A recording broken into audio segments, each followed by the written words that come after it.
إن الحمد لله نحمده ونستعينه ونستغفره ونعوذ بالله من شرور أنفسنا ومن سيئات أعمالنا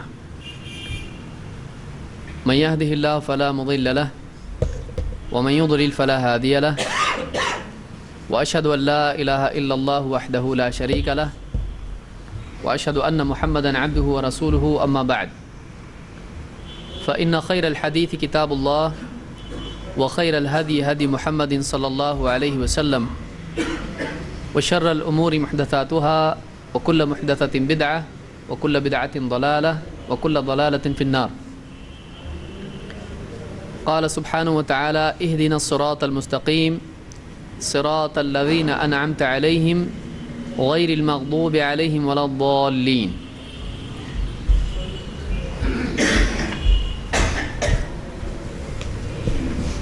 اللہ تعالیٰ نے ایک کامل دین ہم سب کو دیا ہے. ایک ایسا دین اللہ تعالیٰ نے دیا ہے جس میں انسانی زندگی کے تمام مسائل کا صحیح حل موجود ہے. ایک ایسا دین اللہ تعالیٰ نے دیا ہے کہ اگر ایک انسان اس دین پر چلے تو دنیا اور آخرت دونوں کی کامیابی اس کو مل سکتی ہے. اور اس دین کو پہنچانے کے لیے اللہ تعالیٰ نے ایک ایسے نبی کا انتخاب کیا، ایک ایسے رسول کو چنا جو سارے عالمین کے لیے رحمت بنا کر بھیجے گئے ہیں. وما ارسلناک الا رحمۃ للعالمین. ایک ایسے نبی جنہوں نے اللہ تعالیٰ کی مرضیات کو اپنے عمل اور اپنے قول سے واضح کیا، انسانیت کو بتایا کہ کیا ان کی بھلائی ہے کیا ان کی برائی ہے، کس چیز میں ان کی بھلائی ہے اور کس چیز میں ان کی برائی ہے، کیا خیر ہے کیا شر ہے، کون سی چیز دنیا میں یا آخرت میں کامیاب کرنے والی ہے اور وہ کیا چیز ہے جو انسان کو آخرت کے ساتھ ساتھ دنیا میں بھی ہلاکت میں ڈالتی ہے. اس لیے کہ ایک انسان خود نہیں جانتا ہے کہ اس کا اچھا اور برا کس چیز میں ہے. یہ اللہ کی طرف سے انسان کو بتایا جاتا ہے کہ اچھا کیا ہے اور برا کیا ہے. اللہ تعالیٰ نے قرآن کریم میں اور خود اپنے نبی صلی اللہ علیہ وسلم کے ذریعے سے احادیث میں قیامت تک کے انسانوں کے لیے واضح کر دیا کہ کامیابی اور ناکامی کس چیز میں ہے اور انسان کی نجات کس چیز میں ہے، اس کی ہلاکت کس چیز میں ہے. ہم اپنے طور پر بعض اوقات بہت ممکن ہے ایک چیز کو چھوٹا سمجھیں، زیادہ اہمیت نہ دیں، لیکن اللہ کے نزدیک وہ چیز بہت زیادہ سنگین ہو، بہت سیریس ہو. کبھی ایسا ہو سکتا ہے کہ کسی چیز کو ہم اچھا سمجھنے لگے لیکن اللہ کے نزدیک وہ چیز نہایت ہی بری ہو. ایسا ہو سکتا ہے کہ کسی چیز میں ہم کو ایسی کوئی خاص برائی دکھائی نہیں دیتی ہو لیکن کسی چیز کے برا نہ دکھائی دینے کا مطلب یہ نہیں ہوتا ہے کہ وہ چیز بری نہیں ہے. بعض اوقات ایک چیز بری دکھائی نہیں دیتی ہے لیکن حقیقتاً وہ چیز بری ہوتی ہے. بعض اوقات ایک سانپ جو نہایت ہی زہریلا ہوتا ہے بہت خوبصورت بھی ہوتا ہے. ایک بچہ اس کو پکڑنے کے لیے جائے وہ سانپ اس کو ڈس لیتا ہے. تو ایک انسان کے لیے بعض اوقات بلکہ اکثر اوقات بہت ساری برائیاں ایسی ہوتی ہیں کہ وہ خوشنما دکھائی دیتی ہیں لیکن وہ اس کے لیے مہلک ہوتی ہیں، اس کو ہلاک کرنے والی ہوتی ہیں. وہ کیسے پہچانے گا؟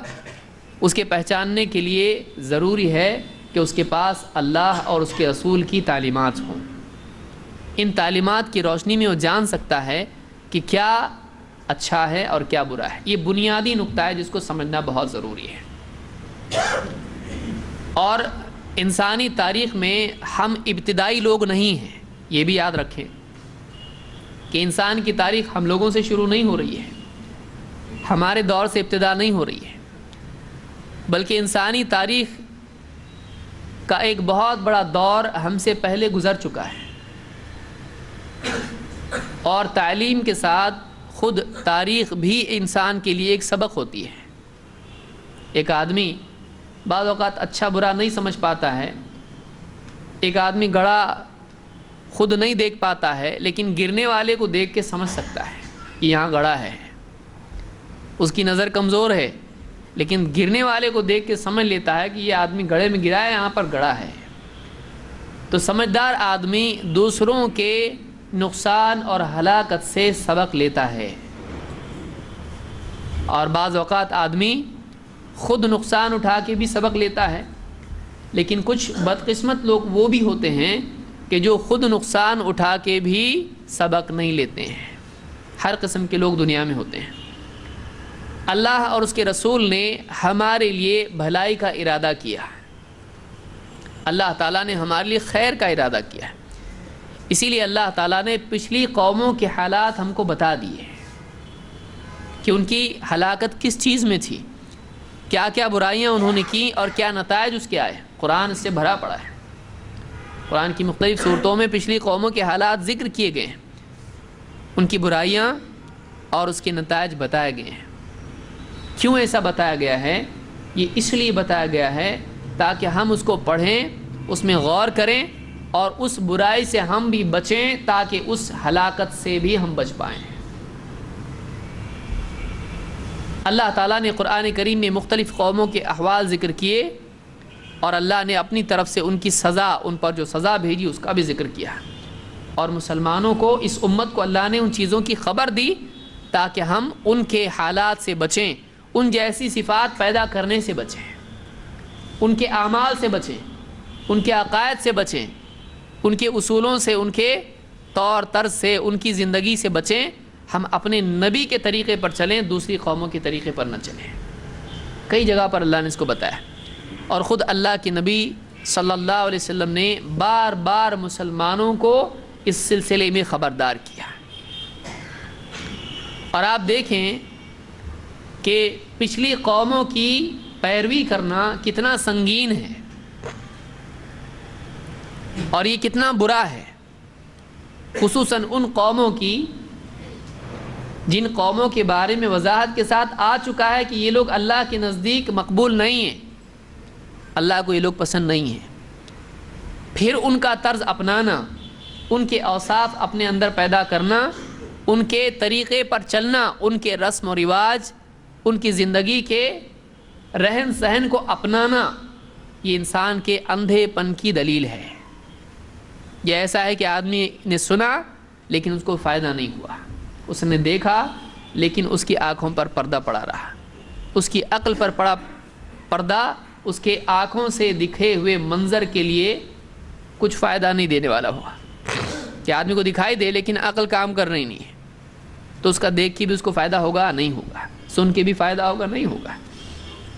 تو اللہ تعالیٰ نے قرآن کریم میں پچھلی قوموں میں سے خاص طور سے یہود و نصارہ کا ذکر کیا ہے، اور ہم کو ہر نماز میں، ہر رکعت میں ایک دعا مانگنے کا حکم دیا ہے۔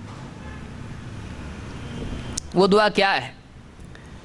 اہدنا الصراط المستقیم، اے اللہ ہم کو صراط مستقیم پر چلتے رہنے کی توفیق دے، ہم کو صراط مستقیم کی ہدایت دے۔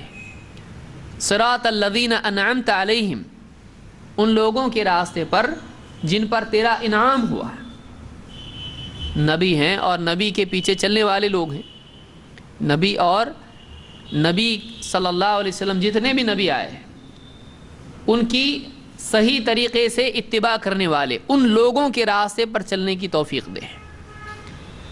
صراط الذین انعمت علیہم، اہل حق کے طریقے پر چلنے کی توفیق دی، یہ ہم کو دعا سکھائی گئی ہے، جن پر تیرا انعام ہوا، من النبیین والصدیقین والشہداء والصالحین، نبی، صدیق، شہید اور صالح، ان حضرات کے راستے پر چلنے کی توفیق دے۔ غیر المغضوب علیہم ولا الضالین، اور دو لوگ ہیں ان کے راستے پر چلنے کی توفیق دے جن پر انعام ہوا ہے، اور ان کے راستے سے بچا جن پر تیرا غضب ہوا، جن سے تو ناراض ہوا۔ اتنا ناراض کہ تیرا غصے کا اظہار بھی ان پر ہوا. غیر المغضوب علیہم، ان کے راستے پر نہیں جن پر تیرا غضب نازل ہوا. ولا الضالین، اور ان کے راستے پر بھی نہیں، ان کے راستے سے بھی بچا جو راستے سے بھٹک چکے ہیں، جو راستے سے بہک گئے، بھٹک گئے، راستہ چھوڑ کے کہیں اور نکل گئے.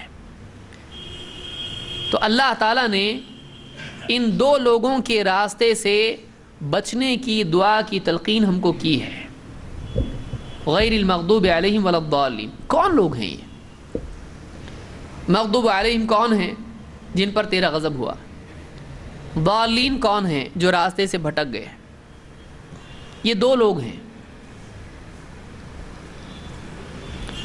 ایک تو وہ لوگ ہیں جن کے سامنے حق آیا اور انہوں نے حق کو سمجھا، لیکن خواہشات کا غلبہ ان پر اتنا زیادہ تھا کہ حق جاننے کے باوجود انہوں نے حق کے خلاف اپنی منمانی کی، وہ خواہشات کی اتباع کرنے لگے.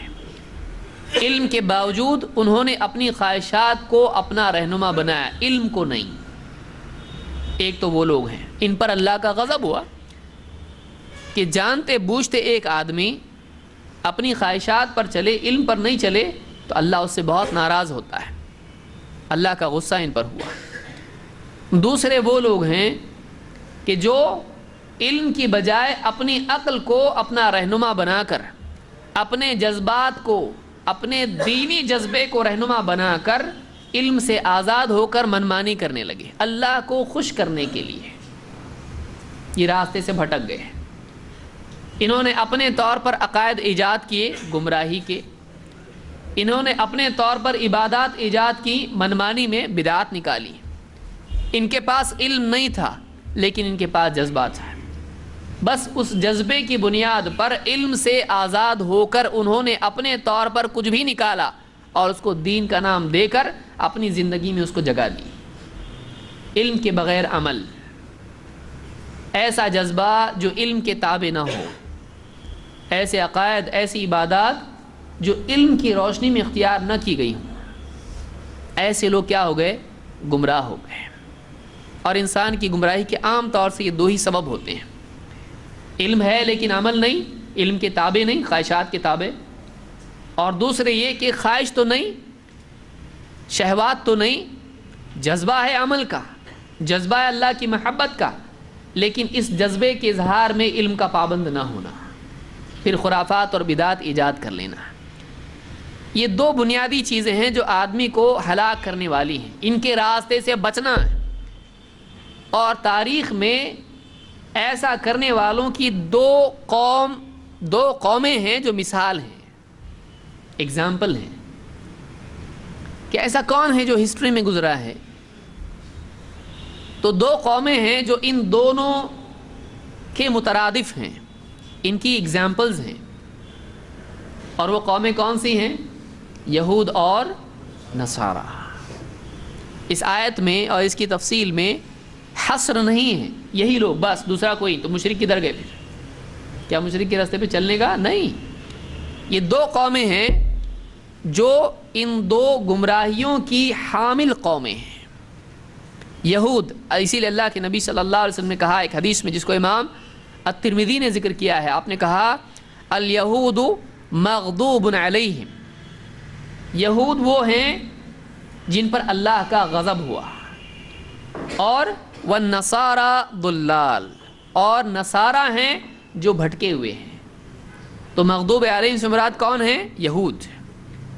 اور ضالین سے مراد کون ہیں؟ نصارہ. یہود کا کیا معاملہ تھا؟ باریکیاں دین کی ان کو معلوم تھیں لیکن عمل اس کے خلاف تھا. یہاں تک کہ خواہشات کے اتنے پابند ہو چکے تھے کہ نبی بھی اگر ان کو جگانے کے لیے آتے تو ان کو قتل کر دیتے. خواہشات کی اتباع اتنی کہ علم کے دشمن، علم والوں کے دشمن، حق کے دشمن. اور نصارہ پر اللہ کی محبت اتنی غالب کہ اللہ کی طرف سے جب نبی آیا تو نبی کی محبت، عیسیٰ علیہ السلام کی محبت میں اتنے دیوانے ہو گئے کہ ان کو جہالت میں اللہ کا بیٹا ہی بنا دیا. اور اللہ کی عبادت کے اتنے چاہنے والے ہو گئے، اللہ کی محبت میں اتنے آگے بڑھ گئے، اتنے غلو کرنے لگے کہ انہوں نے اللہ کی محبت میں اور اللہ کی عبادت کے شوق میں حلال کو بھی اپنے اوپر حرام کر لیا، رہبانیت ایجاد کر لی، نکاح نہیں، حلال کھانے چھوڑ دینا، اچھے کپڑے نہیں پہننا، جوتیاں بھی نہیں پہننا، اتنا مجاہدہ اللہ کو خوش کرنے کے لیے کہ جس سے اللہ خود ناراض ہو جائے، کیونکہ اللہ محض مجاہدے سے خوش نہیں ہوتا ہے، اللہ پابندی سے خوش ہوتا ہے۔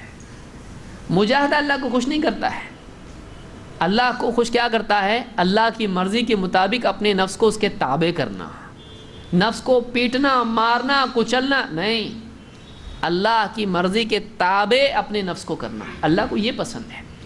انہوں نے نفس کی اتنی مخالفت کی کہ اللہ کی حلال کو بھی اپنے اوپر حرام کر دیا۔ یہ دو قومیں ہیں جو گمراہ قومیں گزری ہیں، اور مشرک تو مشرک ہے ہی ہیں، ان کے راستے بچنا ضروری ہے۔ آپ بتائیے اگر یہ اہم نہیں تھا، ہر نماز میں اور ہر رکعت میں مانگو، اے اللہ ہم کو ان کے راستے سے بچا جو گمراہ ہو گئے، اے اللہ ہم کو ان کے راستے سے بچا جو جن پر تیرا غضب ہوا۔ کیوں؟ آپ بتائیے ایک آدمی اگر ایک گڑھے میں گر ہی نہیں سکتا ہے، کوئی بولے گا ذرا دیکھ کے چلو؟ نہیں، وہاں گڑھا ہے ہی نہیں، تو بولنے کی ضرورت ہی نہیں ہے اس کو، دیکھ راستے میں گڑھا ہے۔ امت کے لیے اگر اس بات کا ڈر نہیں ہے کہ امت ان کے پیچھے چلے گی، تو بھلا اللہ کیوں ان کو دعا مانگنے کے لیے کہے گا؟ ہے کہ نہیں؟ جو چیز میں پڑھنا ہی نہیں ہے اس سے ڈرانے کی ضرورت ہے نہیں ہے، لیکن جس چیز میں بہت ممکن ہے کہ امت پڑھے گی، تو ظاہر بات ہے اتنا بار بار جتایا جائے گا، بلکہ بندے کو گرنے کا، پڑنے کا اس میں اتنا امکان ہے کہ اس کے اپنے اوپر بھی اس کو بھروسہ نہیں کرنا ہے، بلکہ اللہ سے دعا کرنے، اللہ تو ہی بچا، کیونکہ اس میں پڑنے کے بہت قوی چانسز ہیں، اس ہلاکت کا امکان بہت قوی ہے۔ تو صرف ہم اپنے اوپر ڈیپینڈ نہیں ہو سکتے ہیں، اپنے علم پر، اپنے تقوی پر، اپنے فہم پر ہم ڈیپینڈ نہیں ہو سکتے ہیں۔ اللہ تو بچائے گا تو ہی بچیں گے، ورنہ ہو سکتا ہے ہم یا تو یہودیوں کے طریقے پر چلیں یا تو نصارہ کے پیچھے پڑ جائیں، اس کا امکان بہت قوی ہے، اور امکان قوی ہے۔ اب دیکھیے اس کے مظاہر ہمارے سامنے ہیں، ایسا ہو سکتا ہے، صرف خیالی بات ہے نہیں، اس کی مثال دی جا سکتی ہے۔ ہر آدمی اپنے ملک میں، عالم میں، اپنی بستی میں، بلکہ اپنے گھر میں مثال دے سکتا ہے کہ ایسا ہوا ہے۔ یہود و نصارہ کے پیچھے چل رہی ہے آج قوم، اس امت میں ایسی کتنی چیزیں آج سما چکی ہیں کہ امت میں احساس ہی نہیں کہ ہم کس کے طریقے پر چل رہے ہیں، یہ کس کے طور طریقے ہیں، چاہے وہ دین کا معاملہ ہو یا دنیا کا ہو، چاہے عبادات کا معاملہ ہو، عقائد کا معاملہ ہو، یا معاشرتی آداب کا معاملہ ہو، یا عادات کا معاملہ ہو۔ آج کئی چیزوں میں کتنے مسلمان ہیں جو جانتے بھی نہیں کہ ہم یہود و نصارہ کے پیچھے چل رہے ہیں، اور کتنے بدقسمت وہ لوگ ہیں جو کہتے ہیں اس میں برائی کیا ہے، کتنا انجوائے کرنے ملتا ہے، کتنا اچھا لگتا ہے۔ کیوں آج عیسائیوں کی طرح کیا آج مسلمان بھی جیسے وہ اپنی نبی کی پیدائش کا دن مناتے ہیں، یہ کس کا طریقہ ہے؟ یہ ابو بکر و عمر کا طریقہ ہے یا نصارہ کا طریقہ ہے؟ بتائیے۔ آج مسلمانوں میں آیا جیسے مشرکین اپنے معبودوں کا دھو کر، ان کو کپڑے پہنا کر، ان کو اپنے ماننے والوں میں بانٹتے ہیں، کیا آج مسلمانوں میں قبروں کے ساتھ ویسا نہیں ہو رہا ہے کہ اس کی چادر بٹے گی تبرک کے طور پر، اور اس کو دھویا ہوا پانی، اس پہ رکھے ہوئے پھول بٹیں گے تبرک کے طور پر؟ کیا آج مسلمانوں میں نہیں ہو رہا ہے؟ آج ہو رہا ہے. کتنی چیزیں ان کی آج مسلمانوں میں آ چکی ہیں. لیکن مسلمان نہ صرف یہ کہ ان کو غلط نہیں سمجھتے ہیں، ان کے لیے لڑنے مرنے کے لیے تیار ہیں، اس کو حق ثابت کرنے کے لیے تیار ہے کہ یہی چیز صحیح ہے اور جو یہ نہ مانے وہ غلط ہے. بتائیے اس سے زیادہ گمراہی کیا ہو سکتی ہے؟ اس سے زیادہ جہالت کیا ہو سکتی ہے کہ ایک آدمی گمراہی اور ہلاکت کو ہی اپنے لیے ہدایت اور نجات سمجھنے لگے. اور آج ہو چکا ہے مسلمانوں میں، اور اس کی کتنی مثالیں دی جائیں کم ہی ہیں. یہ 2 مثالیں میں نے دی ہیں.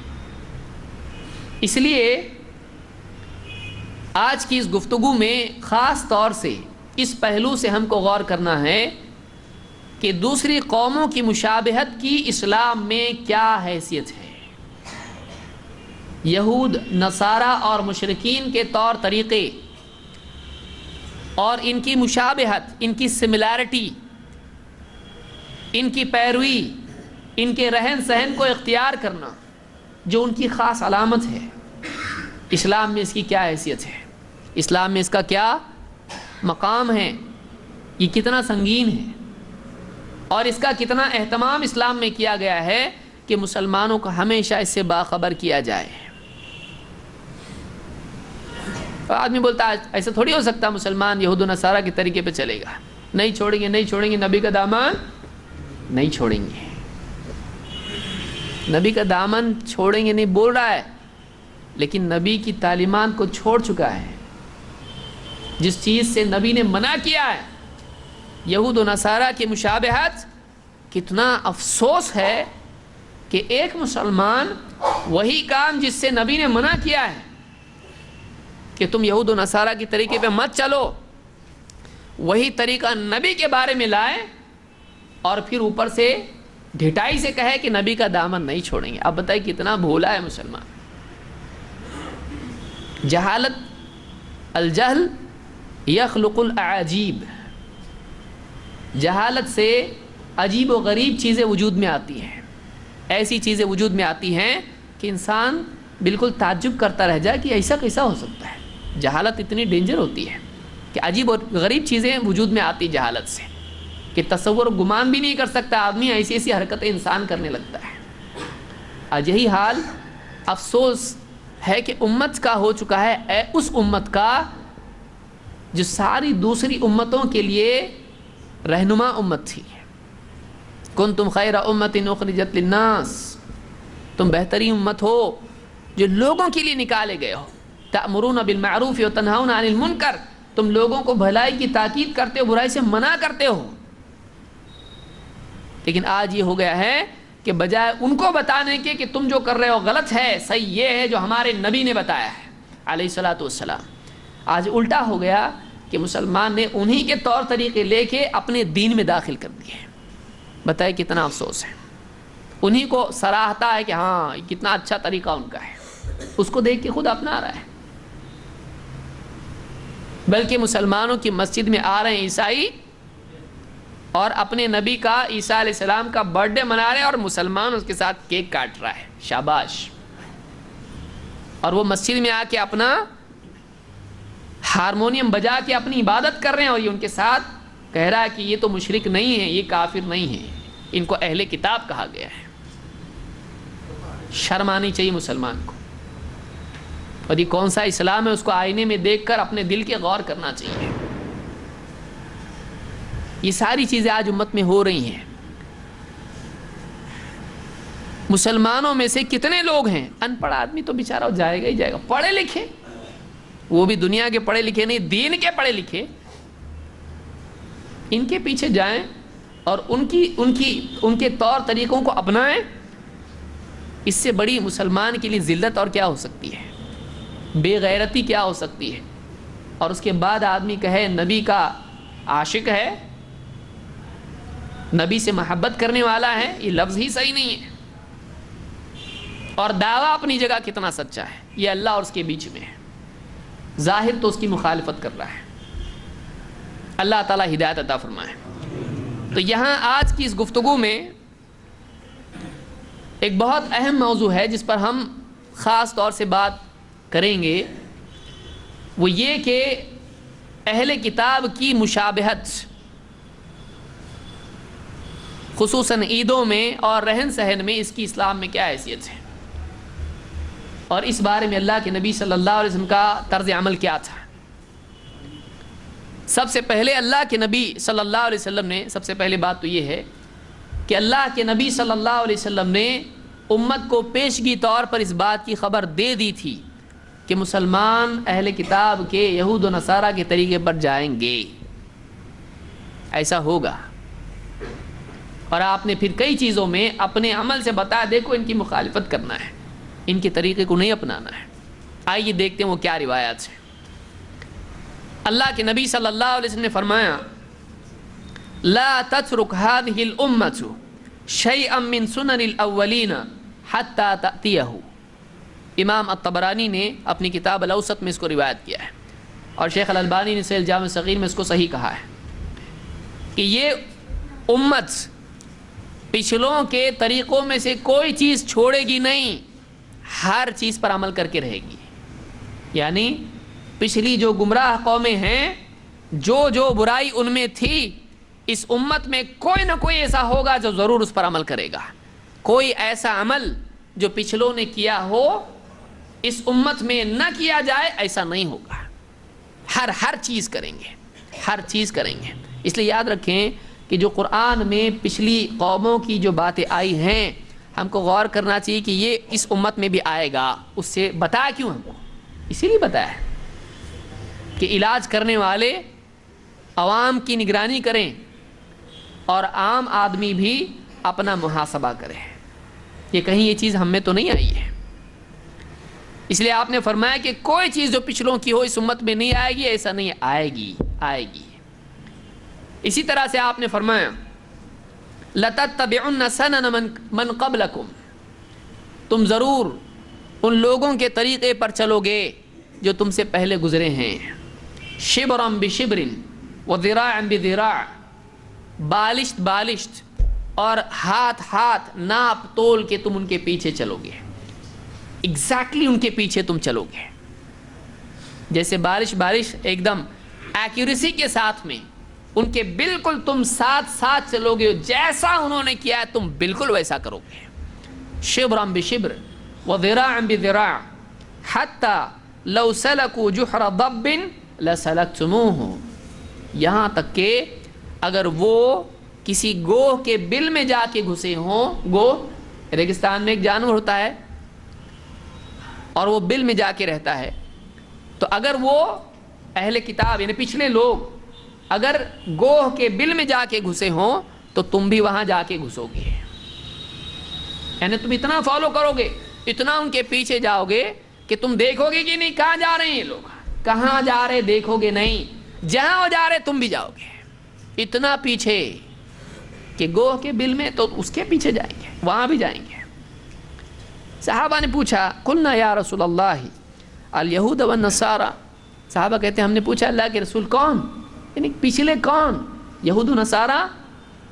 فمن، آپ نے کہا اور کون، اور کون، یہ پچھلے کون ہے؟ صحابہ نے پوچھا یہود و نصارہ ہیں کیا یہ جن کے پیچھے امت چلے گی؟ آپ نے فرمایا اور کون، کس کے بارے میں بول رہا ہوں؟ وہی تو ہیں، انہیں کے پیچھے تم چلو گے۔ اس حدیث کو امام البخاری اور مسلم دونوں نے روایت کیا ہے۔ اس حدیث سے ایک بہت اہم بات یہ معلوم ہوتی ہے کہ یہ امت، اس امت کے افراد یہود و نصارہ کے طریقے پر چلیں گے، دیکھیں گے نہیں کہاں جا رہے، جائیں گے پیچھے، ہر چیز میں ان کی موافقت کریں گے۔ پوری امت نہیں جائے گی، لیکن اس امت میں ایسے افراد ضرور ہوں گے جو ان کی ہر چیز میں تقلید کریں گے، ہر چیز میں ان کے پیچھے چلیں گے، یہاں تک کہ دنیا کے ساتھ ساتھ دین میں عقائد میں بھی۔ آگے آؤں گا اس کے اوپر میں۔ عبداللہ ابن عباس رضی اللہ عنہ کہتے ہیں کہ اللہ کے رسول صلی اللہ علیہ وسلم نے فرمایا، ما امرت بتشیید المساجد، مجھ کو مسجدیں مزین کرنے کا، بڑی بڑی مسجدیں، بڑی ٹھاٹ اور شان والی مسجدیں، خوبصورت پکی مضبوط مسجدیں بنانے کا حکم نہیں دیا گیا ہے. مجھ کو یہ حکم نہیں دیا کہ میں مسجدوں کو مضبوط بناؤں. اصل کیا ہے مسجد میں کیے جانے والے اعمال، عبادات، توحید. وَأَنَّ الْمَسَاجِدَ لِلَّهِ فَلَا تَدْعُوا مَعَ اللَّهِ أَحَدًا. مسجدیں اللہ کے لیے ہیں، اللہ کے سوا کسی اور کو مت پکارو. خشوع، خضوع، اللہ کا ذکر، اللہ کی یاد، حق کی تلقین، تعلیم و تربیت، مسجدیں اس کے لیے ہیں. آپ نے فرمایا مجھ کو مسجدیں پاورفل اور بہت بڑی بڑی اور بہت مضبوط بنانے، یہ حکم اصل نہیں ہے. اصل یہ چیز نہیں ہے. صحابی اس کے کیا معنی ہے؟ عبداللہ ابن عباس رضی اللہ تعالیٰ اس حدیث کو بیان کر کے کہتے ہیں لَتُزَخْرِفُنَّهَا كَمَا زَخْرَفَتِ الْيَهُودُ وَالنَّصَارَى. تم جیسے یہود و نصارہ نے اپنی مسجدوں میں ڈیزائننگ اور زخرف، لَتُزَخْرِفُنَّهَا کہ جیسے انہوں نے اپنی مسجدوں میں نقش و نگاری کی، سونے سے اپنی مسجدوں میں ڈیزائننگ کی، تم بھی ویسا کرو گے. یعنی تم مسجدوں کی ڈیزائننگ پہ بہت دھیان دو گے. نقش و نگاری اس میں ہونا چاہیے، اس میں پھول بیل بوٹے ہونا چاہیے ایک دم خوبصورت، تاکہ تم ایک دوسرے پر کیا کرنے لگو؟ فخر کرنے لگو. کیا مسجد ہے، اس کے اندر کیا ہو رہا ہے، اس کے اندر اعمال کا کیا حال ہے، نماز میں صفوں میں خشوع ہے یا نہیں ہے، صرف اللہ کا نام مسجد میں لیا جا رہا ہے کہ نہیں، توحید ہے کہ نہیں، وہ سب جانے دو. کتنے لوگ آ رہے وہ جانے دو، لیکن مسجد ایک دم ٹاپ ہونا چاہیے، ایسی کہ انٹرنیشنل کیلنڈر میں آنا چاہیے، ہے کہ نہیں؟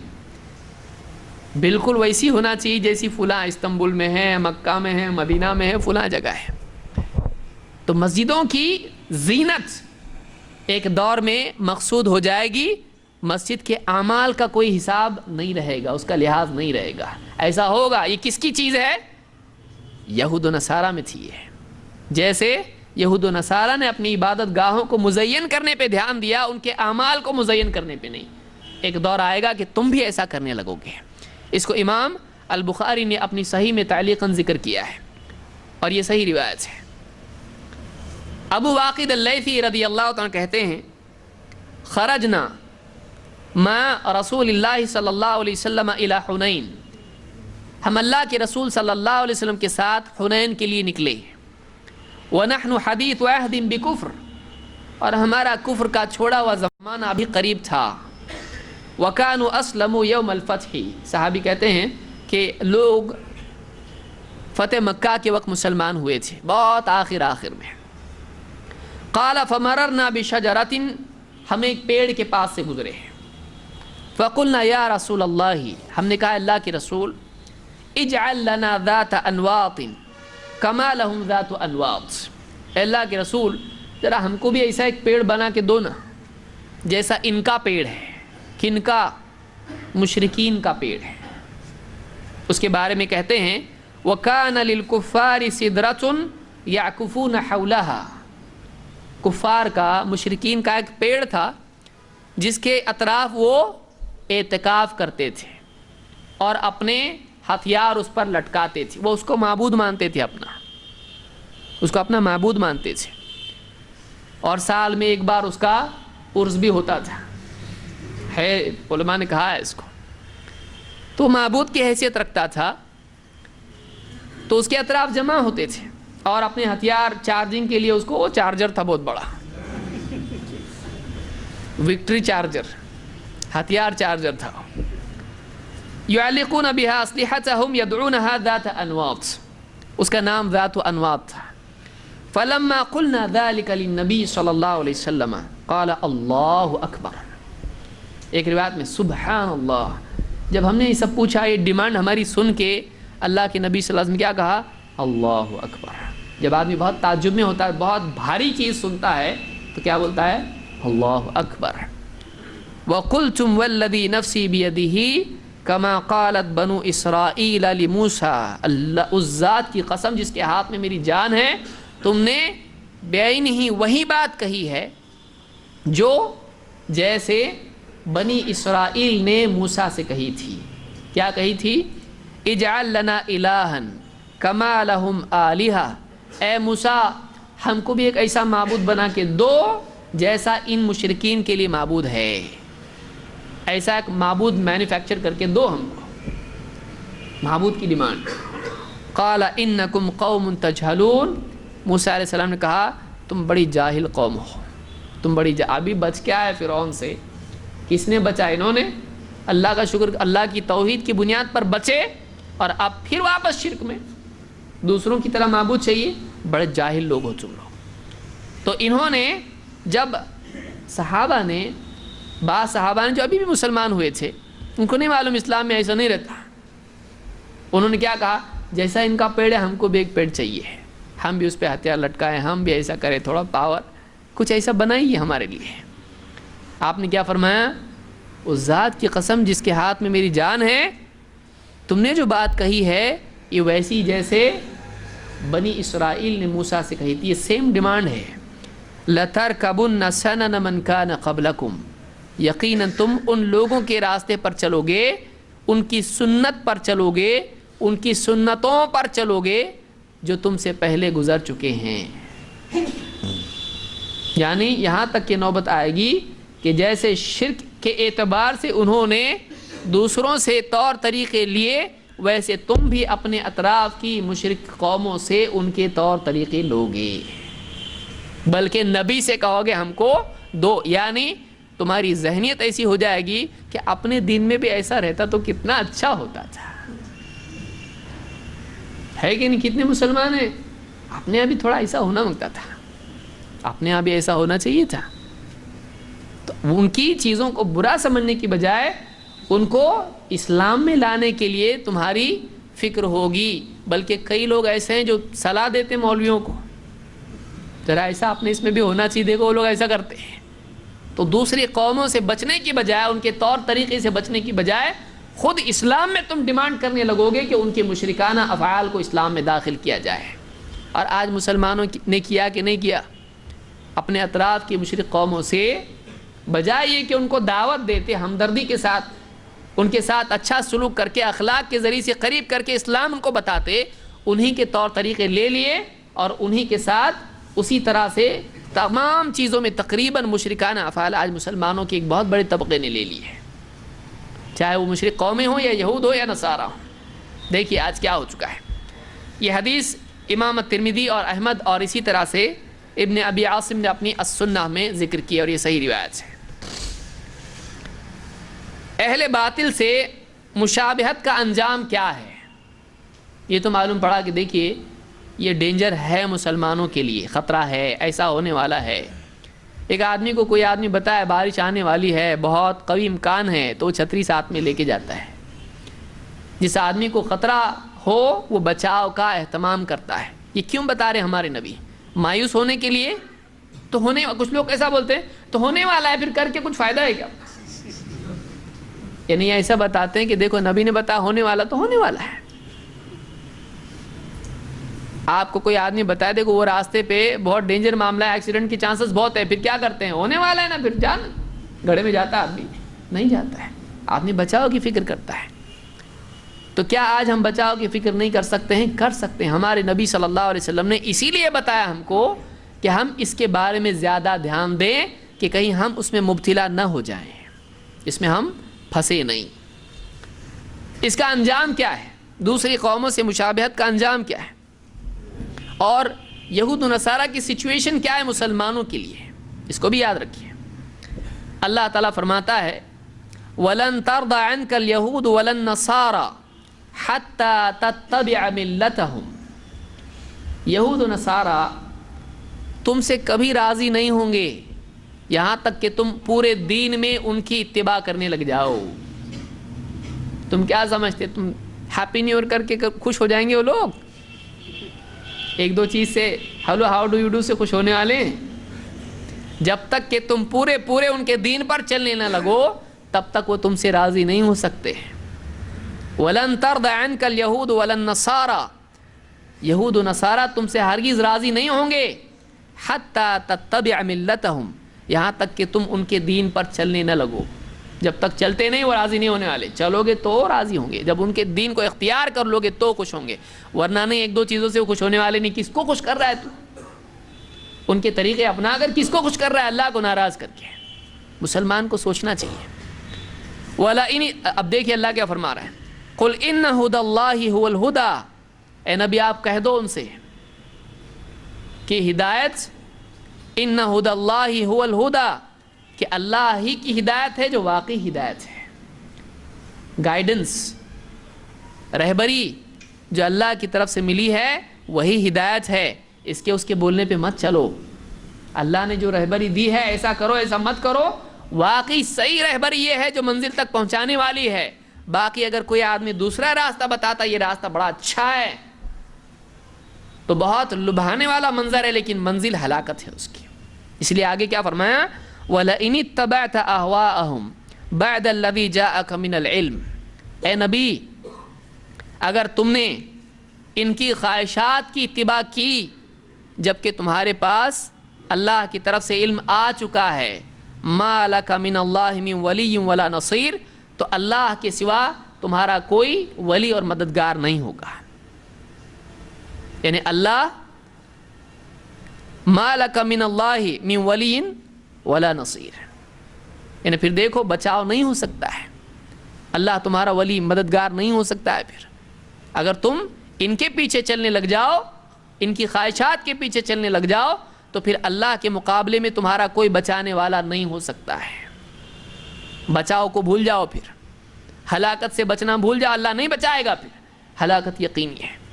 اور یہی حال آج مسلمانوں کا ہے کہ دوسروں کے طور طریقوں کو اپنا کر آج مسلمان خود برباد ہو رہا ہے، دنیا میں بھی اور آخرت میں بھی۔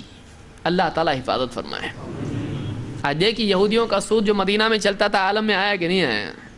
گھر تک آیا۔ لون چاہیے، فون چاہیے، سب ہے۔ تو لون چاہیے تو ان کا فون آ رہا ہے، اور کہاں سے نکال رہے ہیں معلوم نہیں۔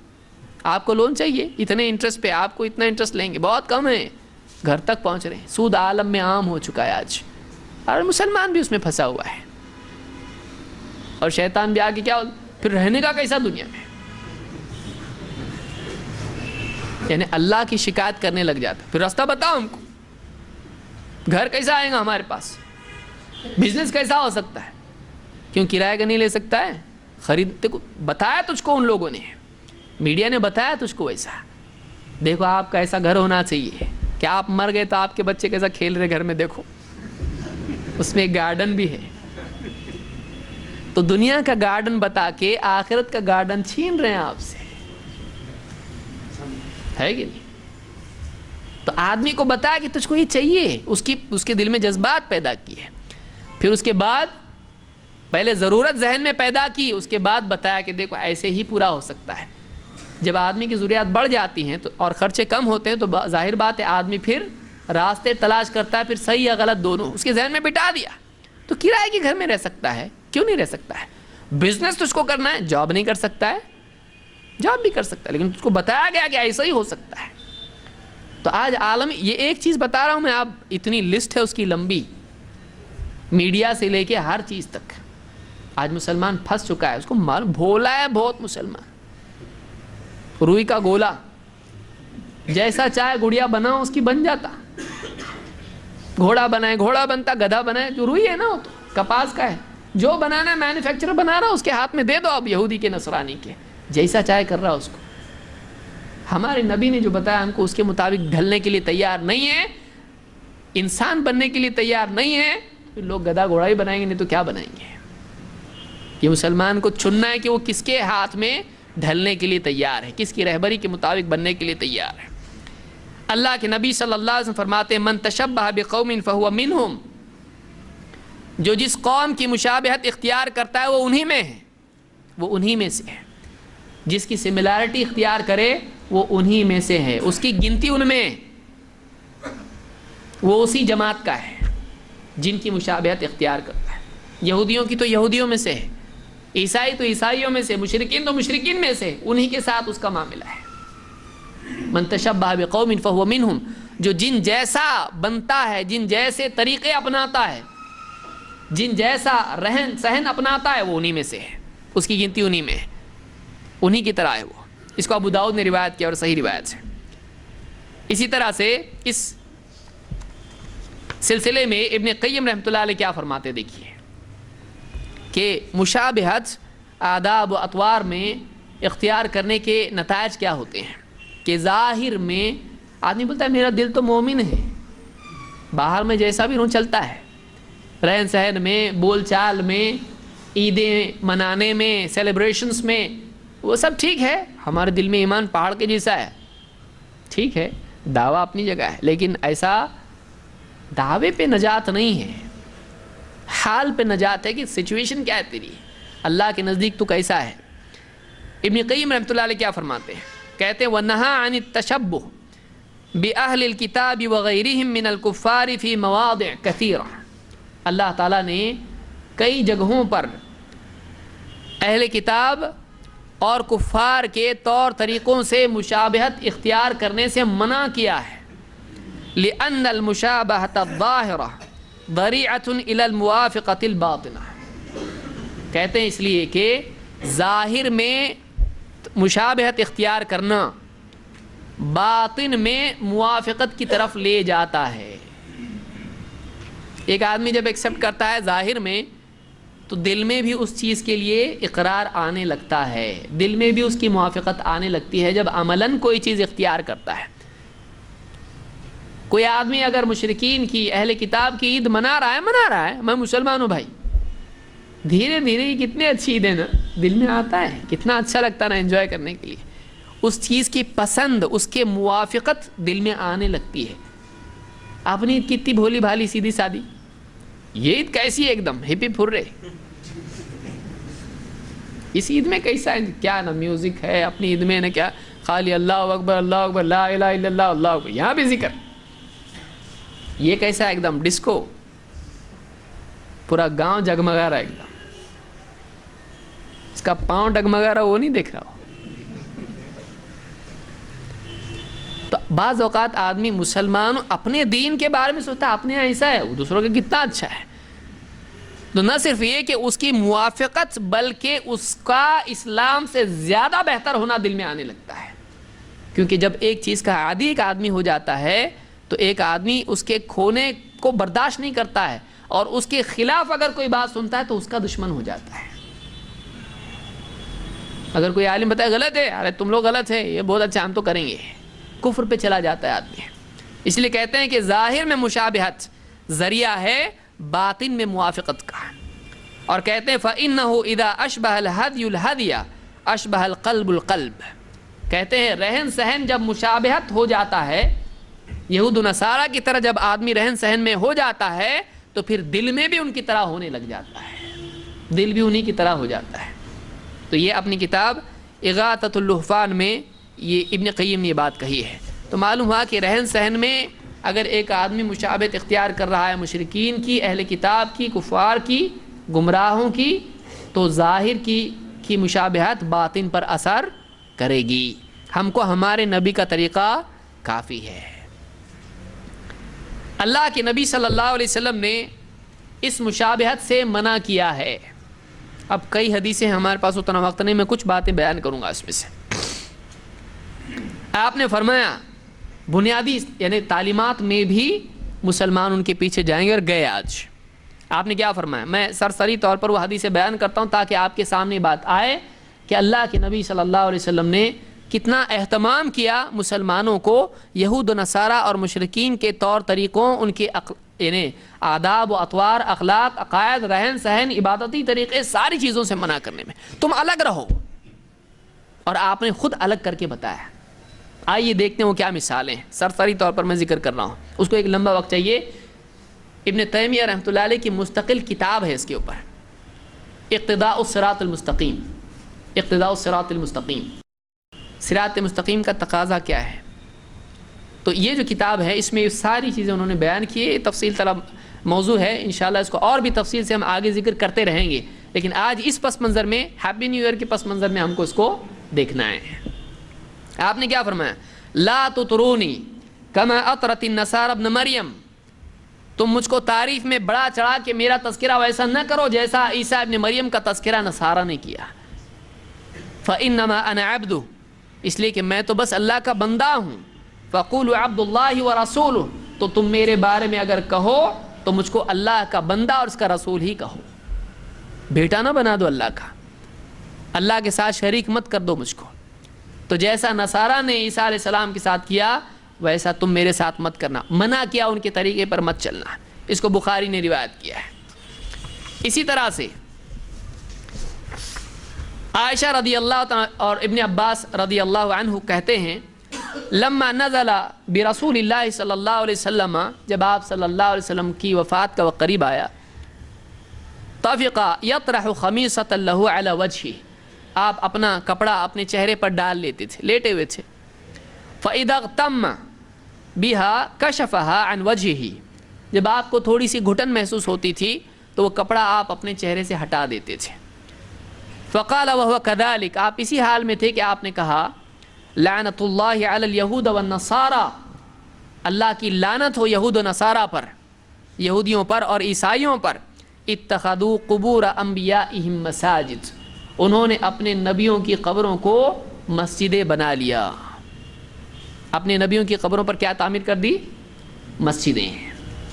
اپنے نبیوں کی قبروں کو کیا کر دیا؟ قبلہ بنا لیا، سجدہ گاہ بنا لیا۔ یحذر ما صنعوا، صحابی کہتے ہیں کہ آپ صلی اللہ علیہ وسلم ان کے اس عمل سے اس امت کو ڈرانا چاہتے تھے۔ آخری وقت میں قبر پرستی سے امت کو ہمارے نبی صلی اللہ علیہ وسلم نے ڈرایا اور کہا کہ یہ طریقہ یہود و نصارہ کا، اللہ کی لعنت ہو ان پر۔ تو جس چیز سے نبی منع کرے وہ تو منع ہوتا ہی ہے، لیکن جس پر لعنت کرے معلوم ہوا منع، اور غصہ اتنا زیادہ ہے کہ لعنت کر دیا اس کے اوپر۔ لیکن آج امت میں سب سے زیادہ کیا چیز ہے؟ گاؤں دیہات کہیں بھی آپ جاؤ، قبر پرستی ہے کہ نہیں؟ آپ کو ملے گا۔ تو آپ نے کہا تھا پڑے گی امت اس میں، تو پڑی ہے امت آج اس میں۔ صحابی کہتے آپ ڈرا رہے تھے ان کے عمل سے، اس لیے آپ نے لعنت کی۔ بخاری مسلم، یعنی آخری وقت تک آپ کو احساس ہے کہ ان کا جو طریقہ ہے اس امت میں نہ آ جائے، یہود و نصارہ کے طریقے سے آپ نے ڈرایا، منع کیا۔ اور آگے آئیے، اللہ نے قرآن کریم میں فرمایا وَرَهْبَانِيَّةً ابْتَدَعُوهَا، نصارہ نے رہبانیت ایجاد کر لی ہے۔ رہبانیت کیا ہے؟ اللہ کی رضا میں اپنے اوپر حلال کو بھی حرام کر لینا، اور مجاہدوں میں غلو کرنا، اور حلال چیزیں ان لذتوں کو اپنے اوپر مجاہدہ سمجھ کے حرام کر لینا۔ نصارہ نے اللہ کی محبت میں ایسا کیا۔ اللہ کے نبی صلی اللہ علیہ وسلم نے فرمایا تزوجوا فإنی مکاثر بکم الامم، وقت نہیں ورنہ میں ان تمام چیزوں پہ تفصیلی گفتگو کرتا کہ کیسا آیا امت میں یہ۔ تزوجوا فإنی مکاثر بکم الامم، نکاح کرو اس لیے کہ قیامت کے دن میں دوسری امتوں پر تمہاری کثرت کی وجہ سے فخر کروں گا، دیکھو میرے کتنے امتی ہیں، مجھ کو بڑی خوشی ہوگی میری امت زیادہ ہوگی، تو کہ آخری ہے نا تو کم ہونا چاہیے، نہیں زیادہ ہے آخری ہے تو نکاح کرو، نکاح کرو، میں امتوں پر تمہاری کثرت کی وجہ سے فخر کروں گا۔ وَلَا تَكُونُوا كَرَهْبَانِيَّةِ النَّصَارَى، اور عیسائیوں کی طرح رہبانیت اختیار مت کر لینا کہ نکاح چھوڑ دیا، عیسائیوں کی طرح مت ہو جانا۔ اس کو بیہقی نے اپنی سنن میں ذکر کیا ہے۔ دیکھیے آپ نے یعنی معاشرتی معاملات میں منع کیا، ان کی طرح مت ہو جانا۔ اسی طرح سے اذان کی ابتدا کا واقعہ آپ دیکھیں، اذان کی جب ابتدا کا معاملہ تھا، مشورہ ہوا صحابہ میں، آپ صلی اللہ علیہ وسلم میں تھے، صحابی کہتے ہیں اہتم النبی صلی اللہ علیہ وسلم للصلاۃ کیف یجمع الناس لها، آپ صلی اللہ علیہ وسلم نے اہتمام کیا، اس بات کا فکر کی کہ کیسے نماز کے لیے لوگوں کو جمع کیا جائے۔ فقیل له انصب رایۃ عند حضور الصلاۃ، نماز کا وقت ہو جائے مسجد کے اوپر ایک جھنڈا بڑا لگایا جائے، معلوم پڑے ہاں دیکھو ٹائم ہو گیا نماز کا، چلو ایسا کریں گے۔ فَإِذَا رَأَوْهَا آذَنَ بَعْضُهُمْ بَعْضًا فَلَمْ يُعْجِبْهُ ذَلِكَ، کہ جب وقت ہو جائے گا نماز کا، بعض دیکھیں گے تو دوسروں کو بلائیں گے، دیکھ کے دیکھو جھنڈا نماز کا لگایا گیا، چلو نماز کے لیے، آپ کو یہ رائے اچھی نہیں لگی۔ فَذُكِرَ لَهُ الْقُنْعُ، یعنی شبور الیہود، کہ کسی نے کہا کہ دیکھو یہودیوں کا جیسا ٹرمپٹ ہوتا ہے، سینگ اس میں وہ پھونک مارتے ہیں، اس کی طرح ایک اپنا بھی ہو، زور سے اس میں پھونکا جائے، پورے گاؤں میں اس کی مدینے میں آواز جائے، لوگ سن کے نماز کے لیے آئے ہیں۔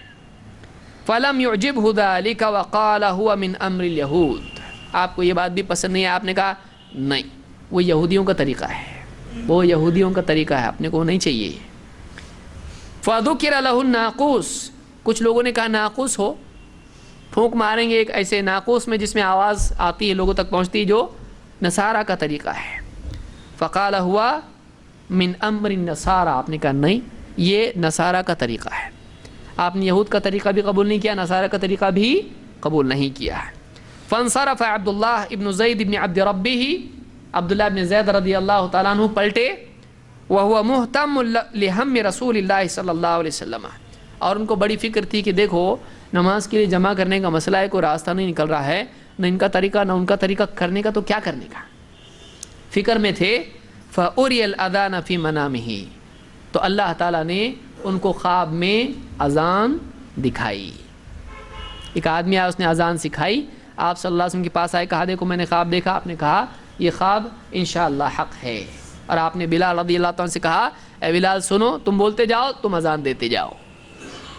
تو آپ نے یہاں پر دیکھنے کی چیز، ابو داؤد کی روایت ہے، آپ نے یہود کا طریقہ بھی پسند کیا نہیں، نصارہ کا بھی پسند نہیں کیا۔ اسی طرح سے آگے آئیے، عاشورہ کا معاملہ آپ دیکھیں، عاشورہ کے معاملے میں لمبی روایت اس سے پہلے کئی مرتبہ آپ سن چکے ہیں۔ عاشورہ 10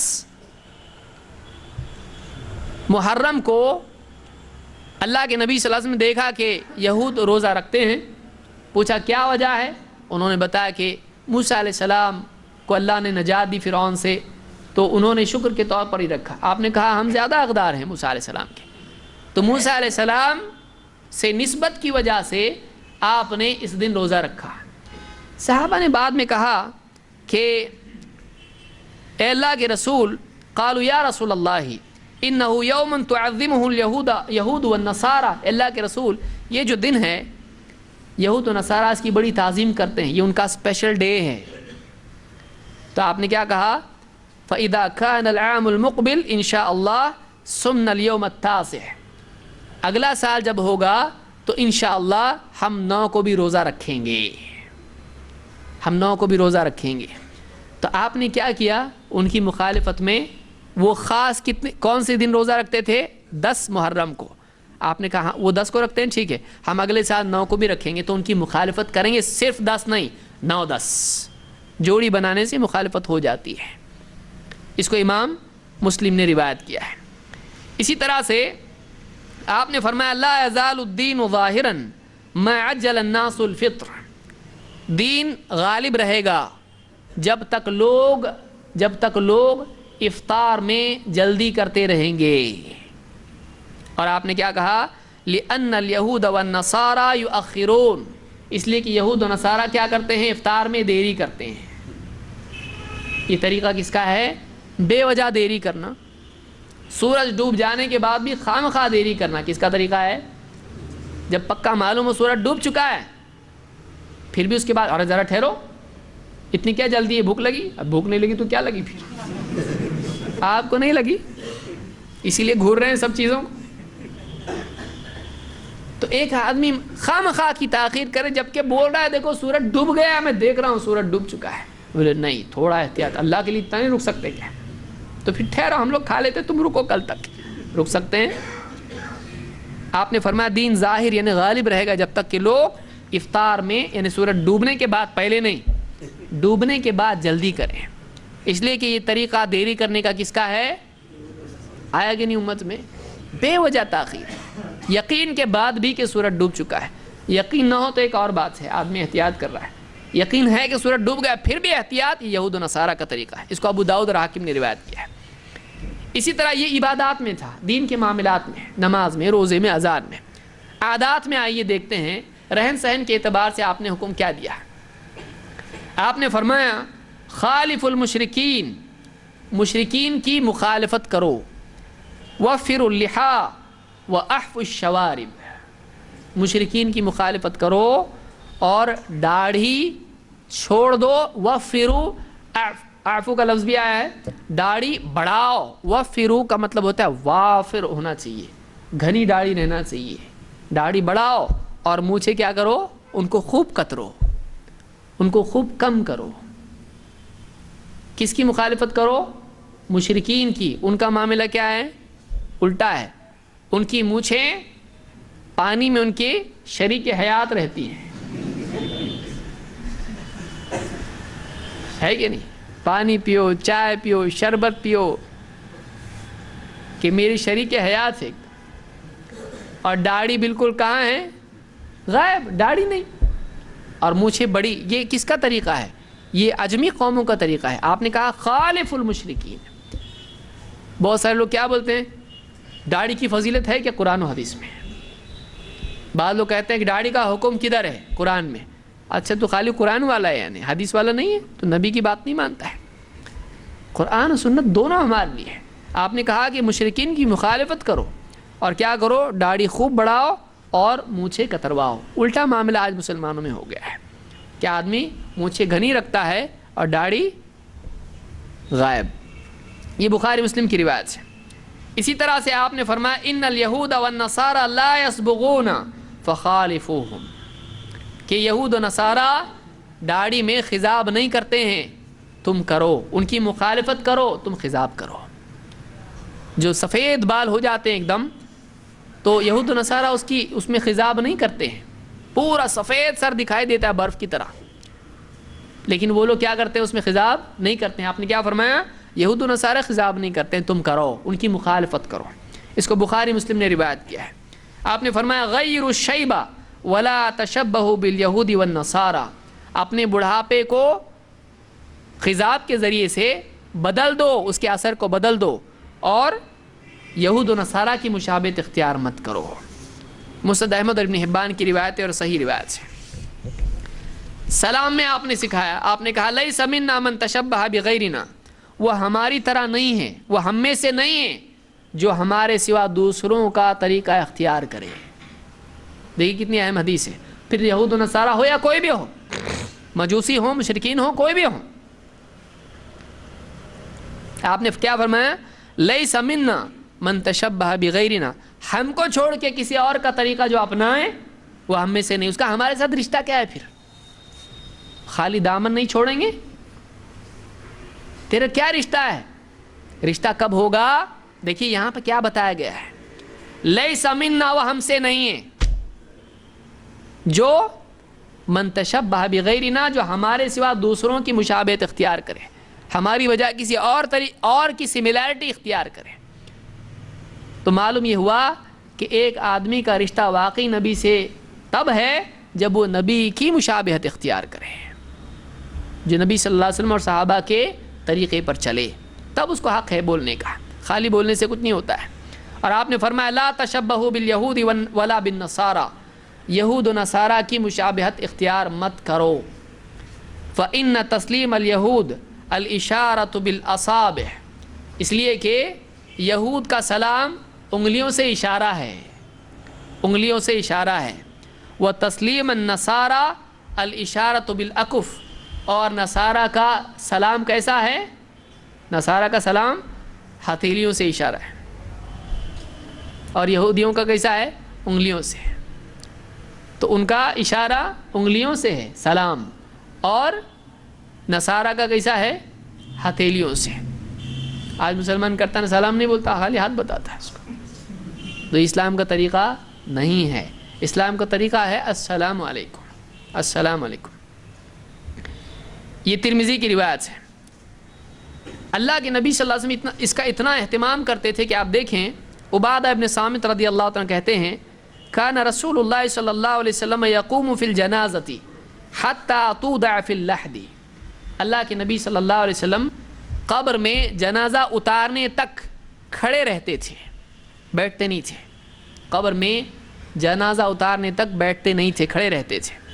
فمر بہ حبر من الیہود، تو آپ کے ہاں سے ایک یہودیوں کا عالم گزرا، فقال ہکذا نفعل، ہم ایسا ہی کرتے ہیں، یعنی ہم بھی جب تک کہ قبر میں جنازہ اتارا نہیں جاتا ہم بھی بیٹھتے نہیں ہیں۔ فجلس النبی صلی اللہ علیہ وسلم، تو اللہ کے نبی صلی اللہ علیہ وسلم بیٹھ گئے، وقال اجلسوا خالفوہم، آپ نے کہا بیٹھو ان کی مخالفت کرو. آپ بتائیں ہمارا نبی تو ایسا اتنا اہتمام کہ ان کا طریقہ ہے ہم نہیں کریں گے، ہم الگ، ہمارا الگ طریقہ ہے. اور آج مسلمان ان کا طریقہ کتنا اچھا ہے، اپنے دن میں بھی ایسا ہوتا تو کتنا اچھا لگتا، میٹھا میٹھا ایک دم. آج مسلمان کو شرم آنا چاہیے. جو آدمی کہے کہ نبی کا دامن نہیں چھوڑیں گے، وہ آدمی اس جلوس میں بول رہا ہے جو جلوس مسلمانوں کا ہی طریقہ نہیں ہے، نہ ابو بکر کا طریقہ ہے، نہ عمر کا، نہ عثمان کا، علی کا رضی اللہ عنہم اجمعین. جو خلافت راشدہ کے 30 سالوں میں کبھی نہیں نکالا گیا وہ جلوس آج آ رہا ہے اور بول رہا ہے یہ جلوس سنت ہے، نبی کی شان ہے. یہ کس کا طریقہ ہے؟ یہ دن منانا کس کا طریقہ ہے؟ نبی کا برتھ ڈے مناتا ہے تو شرم نہیں آتی؟ صحابہ نے کسی نے نہیں منایا اور تو منا رہا ہے. اور یہ کس کا طریقہ ہے نبی کا برتھ ڈے منانا؟ عیسیٰ علیہ السلام نے منائے تھے، عیسائیوں نے ان کی شان میں منایا. یہ عیسائیوں کا طریقہ ہے. تم مشرکین اپنے معبودوں کا طریقہ دن مناتے ہیں، پیدائش کا دن، وفات کا دن. یہ کس کا طریقہ ہے؟ مسلمانوں کا ہے؟ نہیں، آج مسلمان کر رہا ہے. تو یہ نبی کا طریقہ ہے. آج آئیے آگے اختصاراً ہم دیکھتے ہیں کہ انہی میں سے اب یہ مقدمہ ہے، یہ اصل بات ہے. یہ جس کو سمجھ گئی پھر اس کو ہیپی نیو ایئر ہو یا سیڈ نیو ایئر ہو یا جو بھی ہو، پھر محرم کا ماتم ہو یا 12 ربیع الاول کی خوشیاں ہو یا نئے سال کی خوشیاں ہو یا اپنے گڈو کا برتھ ڈے ہو.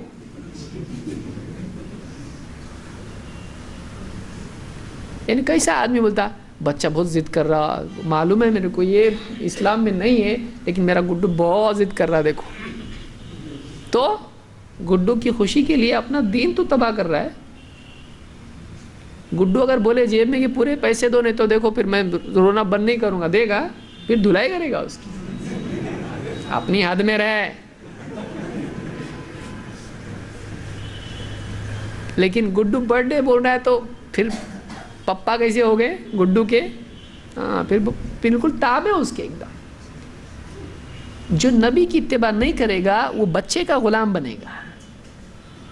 ایک نبی اس کو نہیں چاہیے، نبی کے تابع نہیں ہو سکتا ہے. کبھی بیوی کی ہمدردی میں وہ سارے رسم و رواج کر رہا ہے جو اسلام میں نہیں ہے، نکاح میں ہو یا جنازے میں ہو یا کسی بھی چیز میں ہو. کبھی بچے کی خوشی میں مشرکین اور اہل کتاب یہود و نصارہ کا طریقہ گھر میں لا رہا ہے. لیکن ایک چیز، ایک کی خوشی اس کو نہیں چلتی ہے، وہ اللہ کی خوشی ہے. وہ کسی کو ناراض نہیں کر سکتا ہے، اللہ کو ناراض کر سکتا ہے. رسول کے طریقے سے اس کو کتنی ہمدردی ہے اس کی زندگی بتا رہی ہے. کہاں جا رہا مسلمان کو غور کرنا چاہیے. اللہ تعالیٰ ہدایت عطا فرمائے ہم کو بھی اور سب کو. عید کیا ہے؟ لغت میں الازہری لسان العرب ڈکشنری عربی زبان کی ازہری کہتے ہیں والعید عند العربی الوقت الذي يعود فيه الفرح فرح والحزن. عید اس وقت کو کہتے ہیں عرب میں جو بار بار لوٹ کے آتا ہے، چاہے وہ وقت خوشی کا ہو یا غم کا ہو. بار بار لوٹ کے آنے سے عید کا لفظ ملتا ہے. عاد یعود سے اس کا معاملہ جڑا ہوا ہے، عود سے یعنی لوٹنا. تو عید بار بار لوٹنے والا دن، چاہے وہ خوشی کا ہو یا وہ غم کا ہو. جیسے محرم مناتے ہیں لوگ، غم کا ہے، واپس لوٹ لوٹ کے آ رہا ہے، اس دن غم منانا ہے. یا اسی طرح سے خوشی کا دن ہے، جیسے نبی کی پیدائش کا دن لوگ مناتے ہیں. ابن العرابی کہتے ہیں سمی العید عیدا لأنه يعود كل سنة بفرح مجدد. کہتے ہیں کہ عید کو عید اسی لیے کہتے ہیں کہ ہر سال وہ واپس لوٹ کے آتا ہے ایک نئی خوشی کے ساتھ میں. تو عید اس لیے کہا جاتا ہے کہ واپس لوٹے. لسان العرب میں ہے اور بھی ڈکشنریوں میں، لغت میں، معاجم میں یہ باتیں آئی ہیں. ہماری عیدیں کتنی ہیں جتنی ہم بنانا چاہیں. ارے اسلام کا معاملہ بہت، اسلام میں ہر چیز عید ہے. ایک صاحب ایک نہیں آئے، وہ کہاں سے آئے؟ اللہ ہدایت دے ان کو. ہر چیز اسلام میں عید ہے. یعنی جنازہ بھی عید ہے. آپ سوچئے، بولے اسلام کی ہر چیز عید ہے تو کیا جنازہ بھی عید ہے؟ یعنی تم کیا ہر چیز کو منانا، ہر چیز کا سیلیبریشن؟ معلوم نہیں یہ کون لوگ ہیں، کس کے لوگ ہیں، اسلام میں کیا لانا چاہتے ہیں، معلوم نہیں ہے.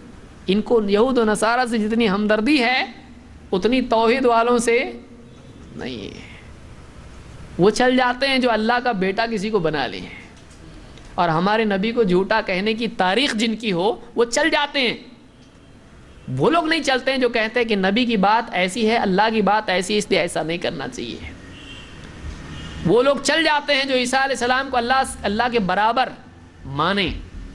وہ نہیں چلتے ہیں جو کہیں اللہ سب سے بڑا ہے, اولیاء سے بھی بڑا ہے, نبی سے بھی بڑا ہے. وہ نہیں چلتے ہیں. کون لوگ ہیں یہ؟ عید اسلام میں کون کون سی ہے؟ اسلام میں عیدیں دیکھیے روایت تھی لیکن میں اس کو ذکر نہیں کروں گا. بخاری وغیرہ میں, مسند احمد میں اور موطا وغیرہ میں روایت ہے. ان کا خلاصہ کیا ہے؟ اسلام میں کون کون سی عیدیں ہیں؟ عید الفطر ہے, عید الاضحیٰ ہے. یہ دو عیدیں ہوئیں جو سال کی مین عید ہے ہماری, ٹاپ عید, بڑی. اور اس کے بعد ایام التشریق ہیں جو عید الاضحیٰ کے بعد کے 3 دن ہوتے ہیں, 11, 12, 13 ذی الحجہ کی 3 تاریخیں. یہ ایام التشریق اس کو کہتے ہیں. عرفہ کا دن عید ہے لیکن وہ عرفہ والوں کے لیے ہے. اور اسی طرح سے جو بہت ہی جلدی جس کو عید چاہیے اس کے لیے کون سا دن عید ہے؟ جمعہ کا دن عید ہے, جس میں دولہا بن کے آتا ہی ہے اور نماز کے بعد سیدھا فلم دیکھنے بھاگتا کیونکہ بدری ہو گیا نا.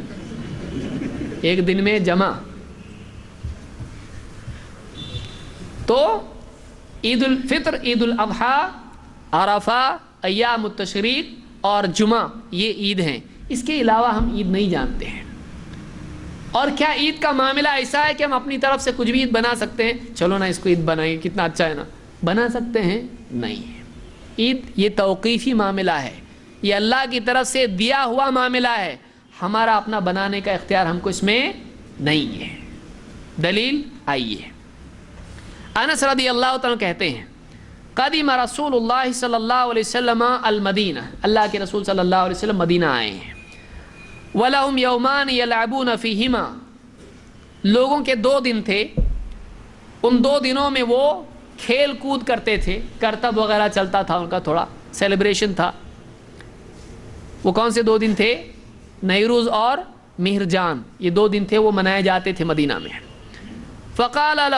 فقال ما هذان اليومان, آپ نے پوچھا یہ 2 دن کیا ہیں, یہ 2 دن کون کیا کرتے ہو اس دن میں, یعنی کیا کیوں مناتے ہو؟ قالوا كنا نلعب فيهما في الجاهلیہ, كنا نلعب فيهما في الجاهلیہ, ہم جاہلیت کے زمانے میں ان دنوں میں کھیل کود کرتے تھے, مزہ کرتے تھے. نلعب یا لعب کے معنی کھیل کود کرنا بھی ہوتے ہیں, موج مستی کرنا کی بھی ہوتے ہیں, مزہ اڑانا کے بھی ہوتے ہیں, انٹرٹینمنٹ, انجوائمنٹ. فقال رسول اللہ صلی اللہ علیہ وسلم, ان جملہ یاد رکھیے اس کو, ان اللہ قد ابدلکم بہما خیرا منہما, اللہ نے ان 2 دنوں سے بہتر دن تم کو بدلے میں دیے ہیں. ان 2 دنوں کو بدل دیا ہے 2 دنوں سے جو ان سے بہتر ہیں, یوم الاضحیٰ و یوم الفطر, یوم الاضحیٰ اور یوم الفطر. عید الاضحیٰ کا دن جس کو ہمارے یہاں بقرعید بولتے ہیں, اور گائے والے بقر عید اس کو بولتے ہیں. نہ وہ بقر عید ہے نہ بقر عید ہے, وہ عید الاضحیٰ ہے, قربانی کی عید ہے. کیونکہ اونٹ بچ گیا نا, پھر نہر عید کوئی بولے گا اس کو, گاؤں میں جا کے وہ نہاری عید ہو جائے گی, بولے نہاری کھاتے نا اپنے, اس لیے. تو اللہ نے ان 2 دنوں کو بدل دیا ہے جو تم مناتے تھے 2 دنوں سے, عید الاضحیٰ سے اور عید الفطر سے. یہ ابو داؤد, نسائی اور احمد کی روایت ہے اور صحیح روایت ہے. اور اسی لیے اللہ کے نبی صلی اللہ علیہ وسلم نے بھی فرمایا ایک روایت میں, ان لکل قوم عیدا وہذا عیدنا, ہر قوم کی عید ہوتی ہے اور یہ ہماری عید ہے. ابن تیمیہ رحمۃ اللہ علیہ نے کافی اس پر سمجھایا ہے, اس کا وقت نہیں ہمارے پاس. کہتے ہیں اس سے معلوم ہوتا ہے کہ عید اللہ کی طرف سے دی ہوئی ہوتی ہے, اور عید وہ ہے جس کو نبی عید بتائے.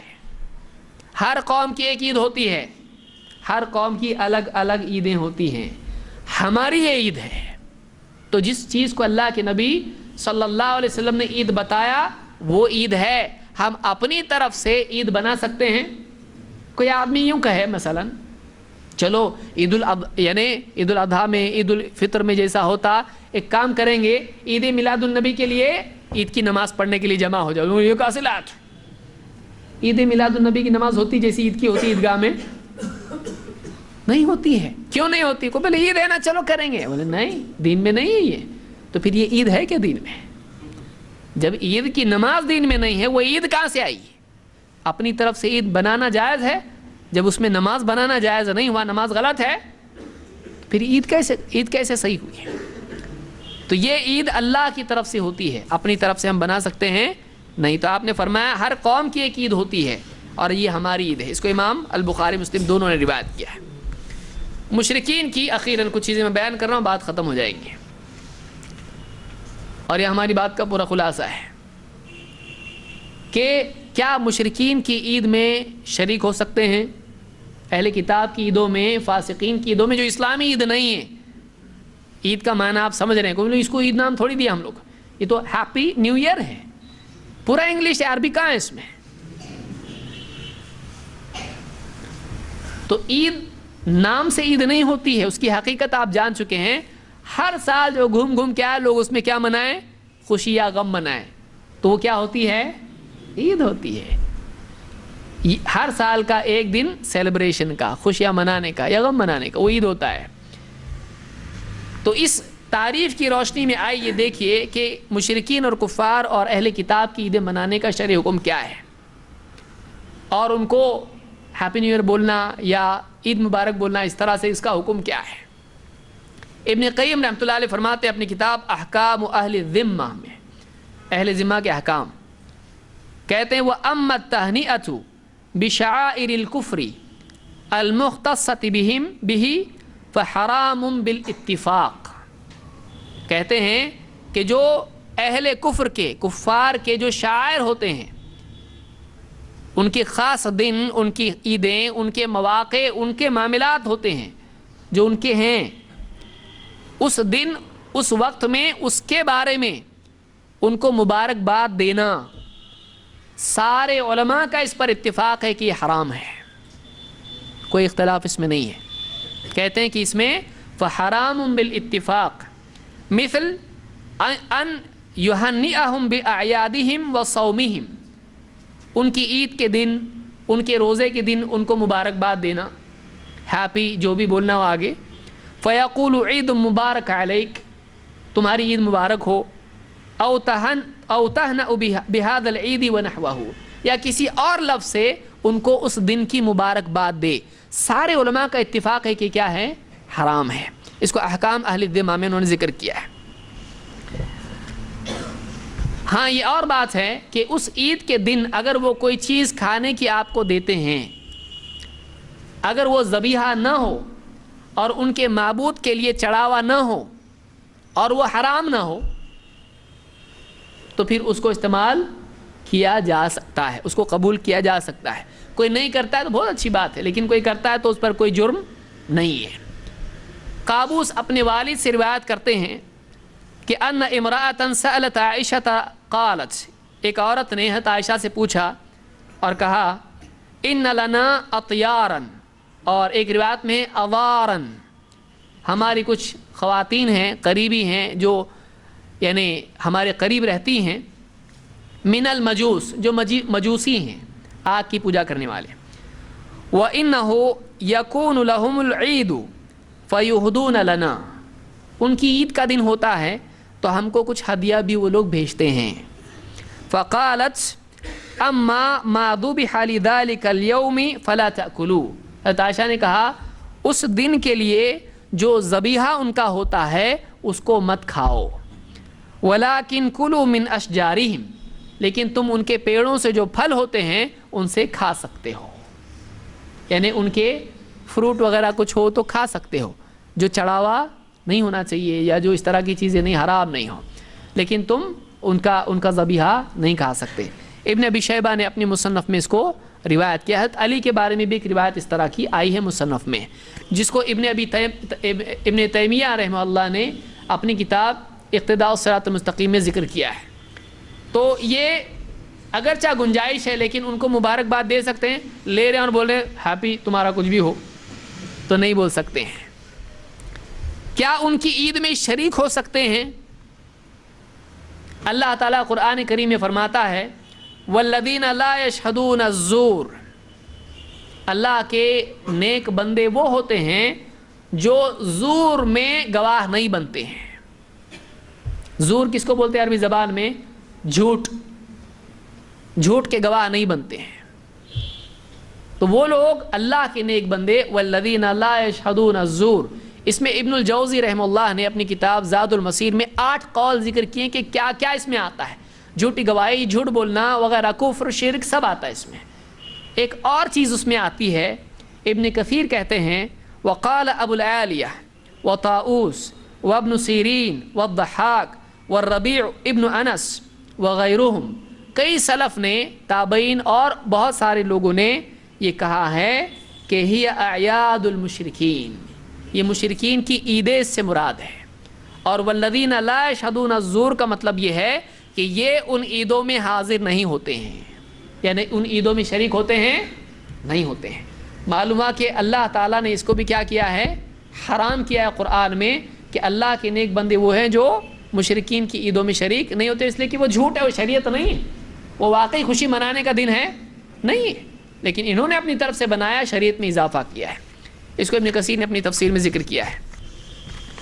اسی طرح سے ثابت ابن الضحاک کہتے ہیں نظر رجل علی عہد رسول اللہ صلی اللہ علیہ وسلم ان ينحر ابلا ببوانہ، ایک آدمی نے نظر کی کہ میں بوانہ مقام پر ایک اونٹ ذبح کروں گا۔ وہ اللہ کے نبی صلی اللہ علیہ وسلم کے پاس آیا اور کہا کہ انی نذرت ان انحر ابلا ببوانہ، میں نے نظر کیے کہ میں بوانہ کے مقام پر ایک اونٹ ذبح کروں گا۔ فقال النبی صلی اللہ علیہ وسلم، اب یاد رکھیے حدیث کیا بتا رہی ہے، هل كان فيها وثن من اوثان الجاہلیت یعبد، کیا جاہلیت کے بتوں میں سے کوئی بت وہاں پوجا جاتا تھا؟ قالوا لا، صحابہ نے کہا نہیں۔ قال هل كان فيها عید من اعیادهم، کیا اس جگہ وہ لوگ اپنی عیدوں میں سے کوئی عید مناتے تھے؟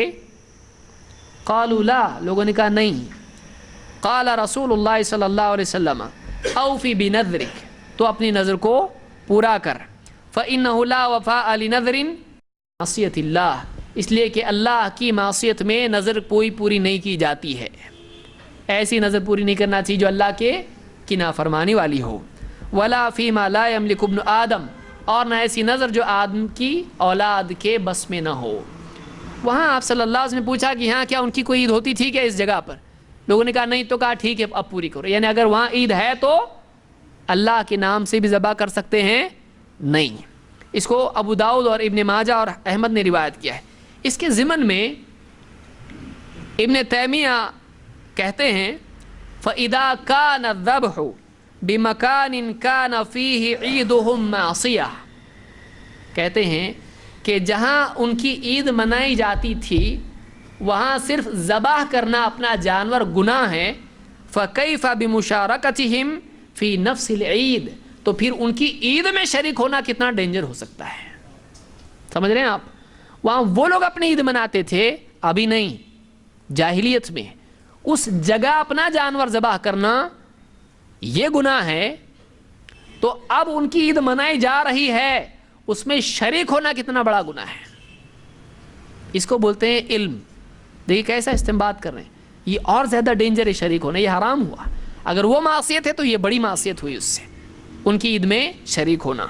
مجموع الفتاوی میں جلد 25 صفحہ نمبر 331 پر انہوں نے کہا ہے ان کی عید منانا کتنا خطرناک ہے۔ ایک ہوا اس میں شریک ہونا، ایک خوشی خوشی ناچنا گانا شراب پینا، یہ انجوائے کرنا، یا کچھ نہیں کیا میں نے، شراب نہیں پیا، ناچا نہیں گایا، بس انجوائے کیا، بہت مزہ آیا مجھ کو، اس کو انجوائے کرنا یہ کیسا ہے؟ خود منانا کیسا ہے؟ آئیے عبداللہ ابن عمرو رضی اللہ عنہ، بہت سخت روایت ہے، عبداللہ ابن عمرو رضی اللہ عنہ کہتے ہیں من بنا ببلاد الاعاجم، جو اعاجم کے مشرکین کے عجمیوں کے ساتھ رہن سہن اختیار کرے، انہی کے ساتھ بس جائے، جو مشرکین کے ساتھ بس جائے، انہی کی بستیوں میں، انہی کے علاقوں میں، انہی کے ساتھ رہے، انہی کے ساتھ رہن سہن اختیار کر لے. من بنا ببلاد الاعاجم وصنع نیروزہم ومہرجانہم، اور ان کے ساتھ نیروز اور مہرجان ان کی عیدیں منانے لگے. وتشبہ بہم، اور انہی کی مشابہت اختیار کرے، انہی کی مشابہت اختیار کرے. حتی یموت، یہاں تک کہ اس کو موت آئے. وہو کذالک حشر معہم یوم القیامہ، تو وہ ایسا ہی ہے اور قیامت کے دن انہی کے ساتھ اس کا حشر ہوگا. جو ان لوگوں کی عیدوں میں شریک ہوتا ہے، ان کی عیدیں مناتا ہے، انہی کے ساتھ اس کا رہن سہن ہے، انہی میں رہتا ہے، انہی میں جیتا مرتا ہے، اگر ایسا ہے تو پھر قیامت کے دن انہی کے ساتھ اس کا حشر ہوگا. اس کو امام البیہقی نے اپنی کتاب السنن میں روایت کیا. تو اس سے معلوم ہوا کہ دین میں مسلمان غیرت مند ہونا چاہیے، وہ نبی کی سنت کو اختیار کریں، وہ اجمیوں، مشرکوں، یہود و نصارہ کے طریقے کو نہ اپنائیں. ان کے ساتھ اچھا سلوک کرنا، ان پر احسان کرنا، ان کے دکھ درد میں ان کی ہمدردی کرنا، ان کی مدد کرنا، ان سے حسن سلوک کرنا، یہ ایک الگ چیز ہے. لیکن ان کے طور طریقے اپنانا اور نبی کے طریقے کو چھوڑنا، یہ واقعی مسلمان کے ایمان کی غیرت کے خلاف ہے. اور اسلام حق ہے، اسلام سب سے اچھا طریقہ ہے، اس کا عمل کے ذریعے سے جھٹلانا ہے. اسلام کامل ہے، اس کا عمل سے جھٹلانا ہے کہ اسلام یہ نہیں ہے جو میں منا رہا ہوں، اسلام یہ بھی ہونا چاہیے تھا، اسلام سے بہتر یہ ہے. یہ اپنے عمل سے ثبوت دینا ہے. اللہ تعالیٰ ہم سب کو سمجھ عطا فرمائے. ویسے ہی بہت بڑا موضوع ہے، آپ سمجھ سکتے ہیں، اور مجھ کو گرتے پڑتے دوڑتے دوڑتے یہ سمجھانا پڑا ہے، ورنہ اس پر علماء نے مستقل کتابیں لکھی. اتنی موٹی کتاب ابن تیمیہ رحمۃ اللہ علیہ کی ہے، اور وہ اردو میں بھی چھپی ہے، کوئی پڑھنا چاہے اس کو پڑھ سکتا ہے. اقتداء الصراط المستقیم، یہ بہت اہم کتاب ہے، جو اس موضوع پر بہت ہی منفرد کتاب ہے. بہت کم کتابیں ایسی جامع کتابیں ہیں. اللہ تعالی ہم کو سمجھ عطا فرمائے، اور اس طرح کی ساری تقریبات سے، رسم و رواج سے جو اسلامی نہیں ہیں، ان سے ہم سب کو بچنے کی توفیق عطا فرمائے. ہمارا عقیدہ یہ ہے کہ جتنا ہم کو ہمارے نبی صلی اللہ علیہ وسلم نے دیا، وہ ہمارے لیے کافی ہے، اور جو کچھ ہمارے نبی صلی اللہ علیہ وسلم نے ہم کو دیا وہ سب سے بہتر ہے، اور باقی کسی چیز کی ہم کو ضرورت نہیں ہے. یہ ہمارا عقیدہ ہے. اللہ تعالیٰ اس پر جینے اور مرنے کی ہم سب کو توفیق عطا فرمائے.